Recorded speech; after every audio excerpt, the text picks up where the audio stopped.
Mbui, 2 minutes. Thank you, Mr. Speaker. I rise to support this petition. Mr. Speaker, the issue of capitation has been first, it is always delayed, and secondly, Mr. Speaker, it is also always never enough. Mr. Speaker, on the matter that has been raised here by the petitioners of the government knowing the number of children, let us be honest to ourselves, Mr. Speaker.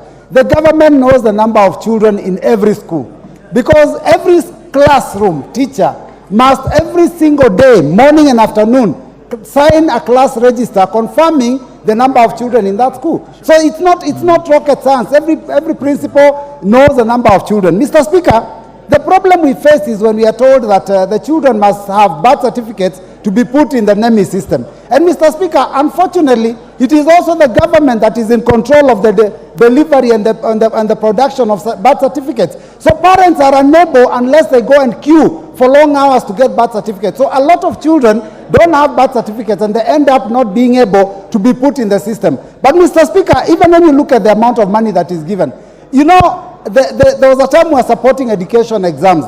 Mr. Speaker, if you get to know the figure that is given for exams, if you get to know the amount of money that is given for sports, it is so little, Mr. Speaker, that it cannot be able to run the education system. So we need to look at how do we increase the capitation to make it enough for our children. Thank you, Mr. Speaker. Thank you. Last on this, Meli. Thank you, Mr. Speaker. Mr. Speaker, I rise to support this petition.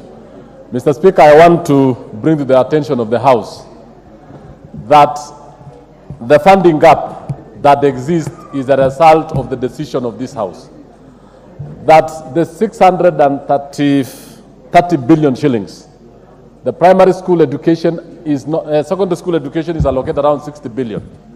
Of that, 22, and in that particular funding, it's supposed to have around 80-something billion shillings.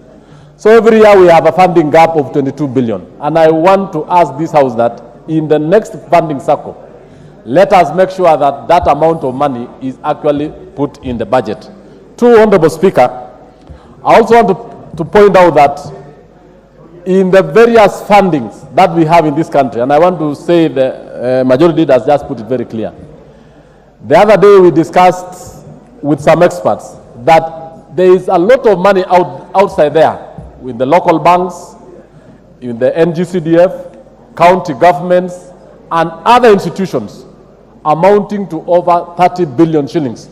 If well streamed out, it can actually do a good job in terms of funding education. Two, we have this issue of birth certificate. And I just want to address this more specifically to the Ministry of Interior.